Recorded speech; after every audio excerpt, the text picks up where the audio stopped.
Assalamualaikum warahmatullahi wabarakatuh. Saya Amir Razak bin Mazli bersama rakan-rakan saya Ahmad Haikal bin Muhammad Nasir, Muhammad Syakir Ashraf bin Nordin, Muhammad Nazir bin Yusri dan Muhammad Hakim bin Muhammad Ramali akan membentangkan tentang kertas kerja kami yang bertajuk Gejala Rasuah. Dalam usaha membangunkan sesebuah negara seperti Malaysia, tanggungjawab memelihara keamanan, membangunkan ekonomi dan membela masyarakat terserah hampir mutlak kepada kerajaan.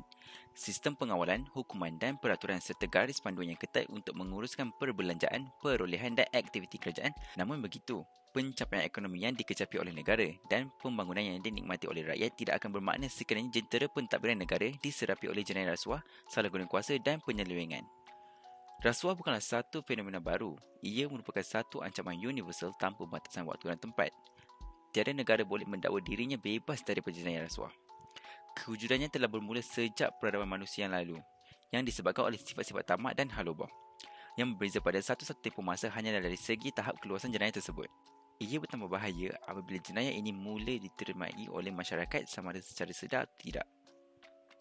Rasuah atau erti kata lain rasuah bermaksud hadiah dan pemberian di mana ia merupakan pertalian menyampaikan kepentingan secara tidak benar. Secara istilahnya, rasuah ialah harta yang dipergunakan untuk menukarkannya dengan kepentingan yang terdapat pada orang yang mempunyai kedudukan sebagai pertolongan bagi mendapatkan perkara yang tidak halal baginya.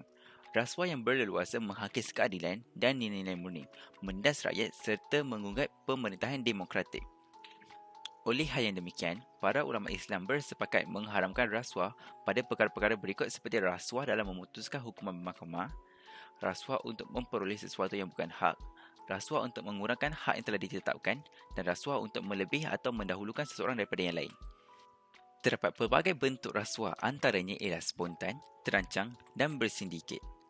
Dari bentuk spontan, sokongan berbentuk spontan ini biasanya melibatkan orang yang tidak mengenali antara satu sama lain dan biasanya perbuatan ini berlaku tanpa dirancang. Sebagai contoh, pegawai penguatkuasa undang-undang jalan raya yang mewujudkan mahkamah tepi jalan bagi melepaskan seseorang pemandu yang melanggar had lajum. Selain itu, sokongan dalam bentuk terancang pula biasanya berlaku setelah ada persetujuan bersama. Biasanya, pemberi dan penerima telah mengenali antara satu sama lain.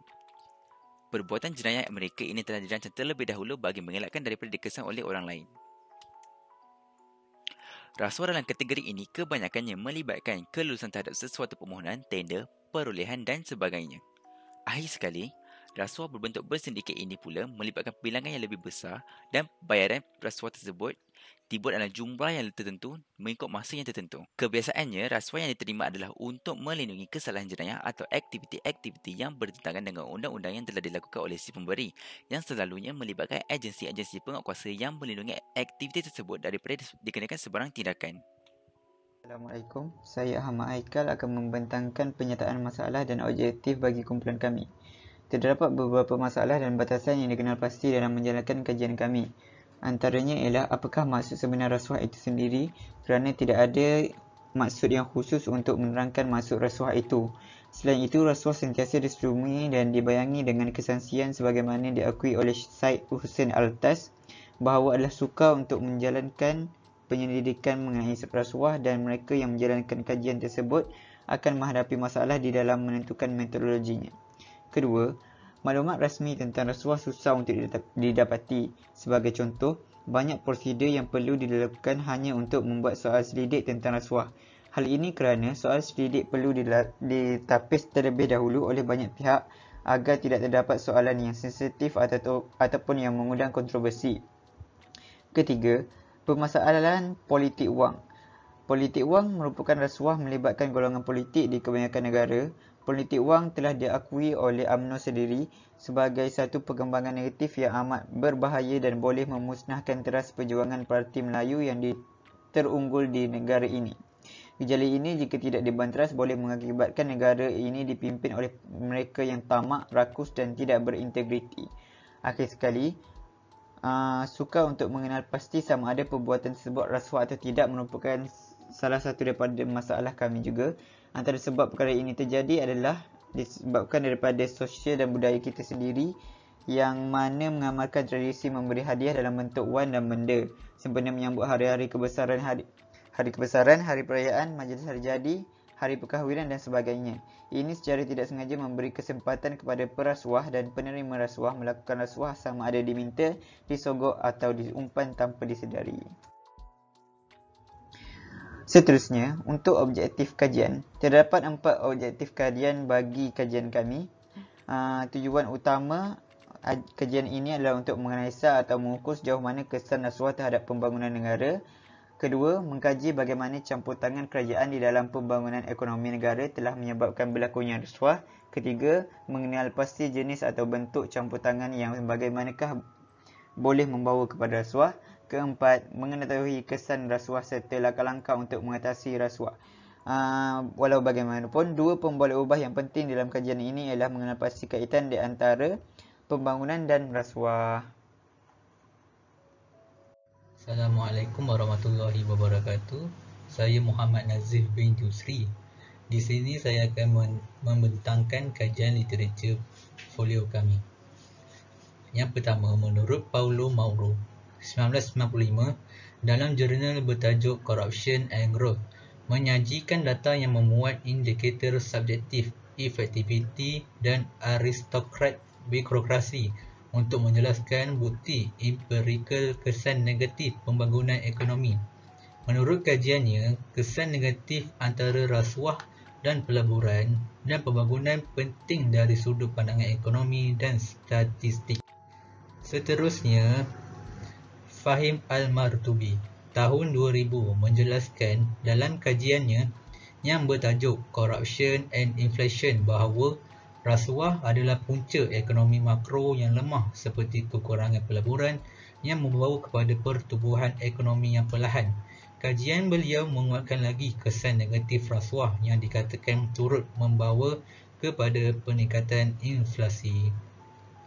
Yang seterusnya, menurut Pak Hong Meo tahun 2000 menjelaskan peranan rasuah dalam pertumbuhan ekonomi dalam artikelnya Corruption and Economic Growth dengan menyediakan anggaran kuantitatif kesan rasuah terhadap pertumbuhan dan kepentingannya kepada saluran perubahan.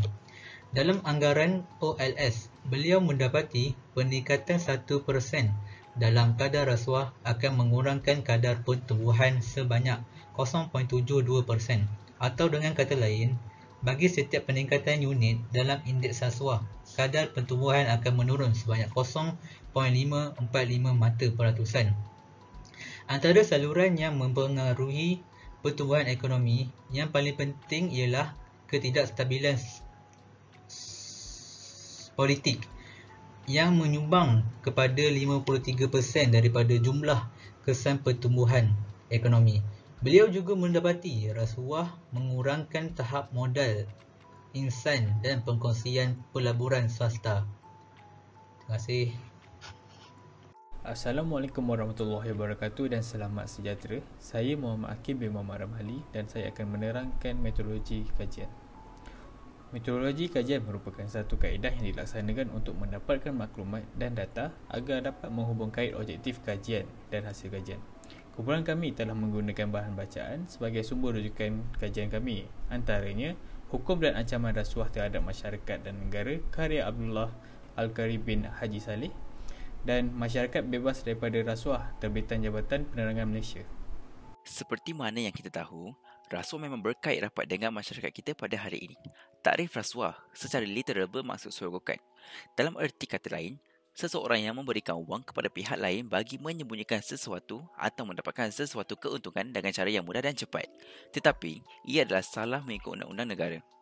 Sebahagian masyarakat berpendapat bahawa masalah rasuah bukanlah sebagai satu jenayah, sebaliknya sebagai satu masalah etika kerja dan memandang ringan kepada gejala ini.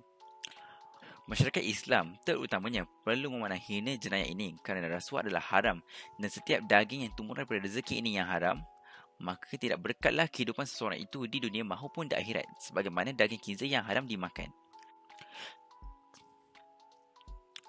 Terdapat pelbagai faktor yang mendorong kepada salah laku rasuah, antaranya ialah kepimpinan seorang individu yang lemah, gaji pekerja yang rendah, kurang didikan agama dan moral dan banyak lagi.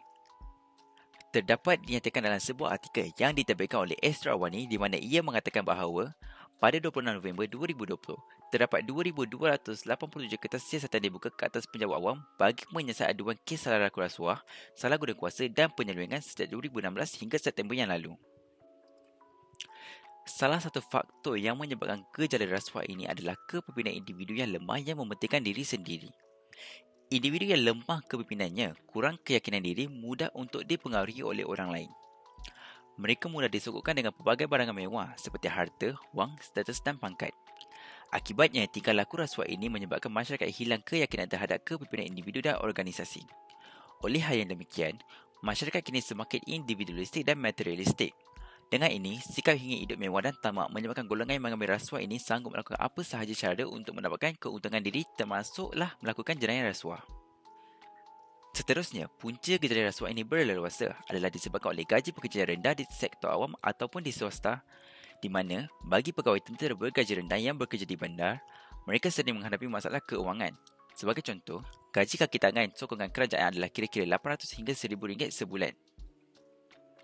Manakala, kos sara hidup di bandar terus meningkat tahun demi tahun.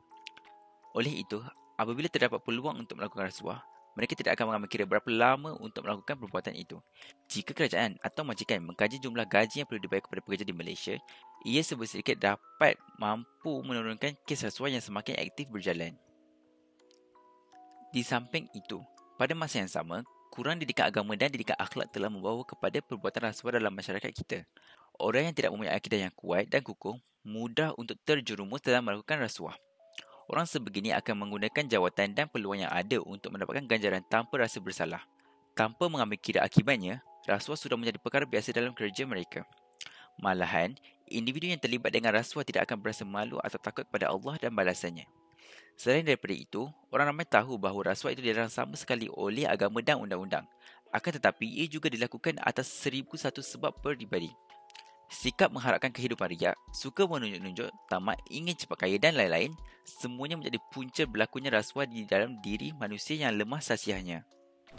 Antara kesan negatif gejala rasuah bagi individu adalah jati diri seseorang menjadi semakin lemah. Rasuah bukan sahaja memudarakan kegiatan ekonomi sesebuah perniagaan, malah ianya juga boleh menjejaskan prestasi dan moral seseorang.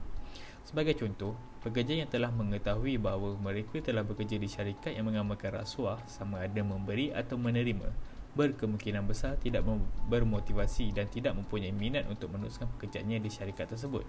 Hal ini boleh memberikan kesan negatif terhadap prestasi, output dan semangat keseluruhan pekerja. Kesan gejala rasuah terhadap individu juga boleh menyebabkan individu tersebut dikenakan tindakan tata tertib atas tuduhan jenayah gejala rasuah. Ini akan menyebabkan maruah dan reputasi sesebuah individu boleh terjejas kerana dipandang hina oleh masyarakat dan boleh mengakibatkan hubungan individu tersebut dengan keluarga, kawan atau rakan kerja boleh terkesan akibat terlibat dengan gejala rasuah. Gejala rasuah juga memberi kesan kepada syarikat. Sekiranya sesebuah perniagaan didapati terbabit dalam gejala rasuah, mereka berkemungkinan mengalami kesan yang serius terhadap nama dan reputasi syarikat tersebut. Orang awam, pelanggan dan rakan niaga akan terdedah kepada perspektif negatif syarikat dan boleh menyebabkan kehilangan kepercayaan terhadap syarikat. Selain itu, sumber syarikat akan beralih ke syarikat yang lebih sesuai atau yang telah dirancang. Gejala rasuah ini boleh mengurangkan infrastruktur sesebuah syarikat serta keberkesanan pelaburan awam di syarikat tersebut. Syarikat tersebut berkemungkinan mengalami kehilangan perniagaan mereka, berpotensi membawa syarikat mengalami kerugian yang amat besar dan boleh membuatkan syarikat tersebut disenarai hitam sekiranya syarikat mereka terlibat dengan gejala rasuah. Gejala rasuah juga mampu memberikan impak negatif kepada sesebuah negara. Antara kesan terhadap negara ialah boleh menyekat peranan sesebuah organisasi kerana terdapat kes rasuah di dalam sebuah urusan, di mana seseorang individu yang telah diberikan kepercayaan dan telah menyeleweng terhadap tugasnya. Hal ini kerana amalan rasuah ini telah mengamburi mata hati seseorang yang boleh membuatkan sesuatu kualiti infrastruktur negara terjejas. Assalamualaikum, saya Muhammad Syakir Ashraf-Minuddin. Saya akan menerangkan tentang kesimpulan. Okey, pada hari ini kita semua perlu tahu mengambil sikap dan pendirian untuk tidak membenarkan jenayah rasuah ini berakar umbi dan menjadi budaya hidup masyarakat kita. Akibat buruk jenayah rasuah tak amat besar padanya kepada kita dan generasi kita yang akan datang.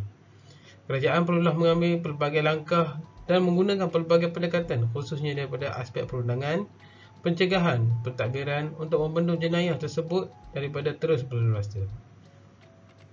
Namun begitu, pencapaian kita setakat ini tidak sewajarnya digunakan sebagai ukuran untuk membiarkan kita alpa dan menafikan hakikat bahawa kita mempunyai keupayaan dan potensi yang lebih jauh baiknya untuk memakmurkan negara kita dan memberikan kesejahteraan hidup kepada masyarakat sekiranya rasuah dapat dibantas. Seterusnya, rasuah ialah satu gejala dan jenayah yang amat berbahaya. Ia wujud akibat perilaku manusia yang tipis imannya, rendah asal akhlaknya, daif akal budi, tamak dan pilih kasih. Dorongan nafsu dan cita-cita melulu demi kepentingan peribadi yang secara rakus mengumpul kekayaan material dan merebut pangkat atau kedudukan melalui jalan yang tidak sah. Pertama adalah menubuh jawatan kuasa khas kabinet mengenai keutuhan pengurusan kerajaan JKKMKPK bagi melaksanakan gerakan pencegahan rasuah secara lebih menyeluruh. Ini kerana adalah YB Timbalan Perdana Menteri yang diperluaskan skopnya adalah untuk mengatasi seluruh jenis rasuah yang berada di akar umbi. Pasal keutuhan pengurusan ini adalah untuk mewujudkan pentadbiran kerajaan dan perkhidmatan awam yang cekap, berdisiplin serta mempunyai integriti yang paling tinggi dengan mempertingkatkan amalan nilai-nilai murni di samping berusaha mengatasi masalah-masalah dan kelemahan terutamanya dalam pengurusan kewangan, pentadbiran, pengendalian kes-kes tata tertib, rasuah penyalahgunaan kuasa dan penyelewengan yang ditegah oleh peraturan dan perundangan serta agama. Perjanjian persefahaman juga adalah langkah untuk mengatasi rasuah. Dengan sikap lebih terbuka pada masa kini, BPR cuba mengubah kaedah daripada penguatkuasaan dan tindakan punitif kepada pengajak jabatan atau agensi kerajaan supaya tampil bekerjasama dengan BPR dalam pelbagai aspek pelaksanaan program pencegahan jenayah rasuah, penyelewengan dan salah guna kuasa dengan memberikan penekanan kepada aspek kawalan dalaman atau internal control. Empat adalah menggunakan publicity media untuk menjelaskan tentang keperluan rasuah. Sejak kebelakangan ini, publicity tentang isu-isu rasuah mendapat liputan yang meluas dalam media. Saya suka menjelaskan bahawa pendedahan meluas tentang bahaya, kotor dan jijiknya perbuatan jenayah rasuah melalui media merupakan antara pelan tindakan dalam strategi pencegahan dan penggalakan BPR. BPR sentiasa berdamping rapat dan memerlukan kerjasama daripada pihak media. Berdasarkan maklumat balas yang diterima, pendekatan ini telah menimbulkan kesedaran dan kefahaman masyarakat awam tentang bahayanya rasuah. 5 adalah kerajaan perlu menahan, mendakwa dan menghukum mereka yang bertanggungjawab terhadap rasuah tanpa mengira kedudukan mereka. Orang ramai masih percaya terdapat beberapa rasuah yang tidak dibawa ke muka pada pengadilan sehingga mencetus rasa tidak puas hati terhadap keikhlasan kerajaan mengendalikan perkara ini. Keputusan kerajaan untuk menyaman atau mengheret mereka ini ke mahkamah akan memberi amaran kepada mereka supaya tidak menerima rasuah pada peringkat awal. Ini adalah penerapan konsep agama dan moral perlu diterapkan dalam sektor pendidikan negara. Seorang itu harus berusaha untuk menerapkan konsep murni tersebut pada peringkat awal kehidupan untuk mengawalnya.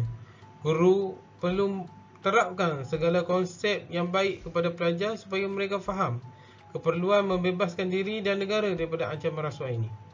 Pendek kata, pendidikan anak muda begitu mudah dan berkesan dapat membendung penularan wabak sosial yang memalukan ini. Selain itu, kita sebagai umat Islam perlulah memperkukuhkan akidah dan memperkuatkan jati diri bagi mengelakkan gejala rasuah ini terus berluasa. Sekian, terima kasih.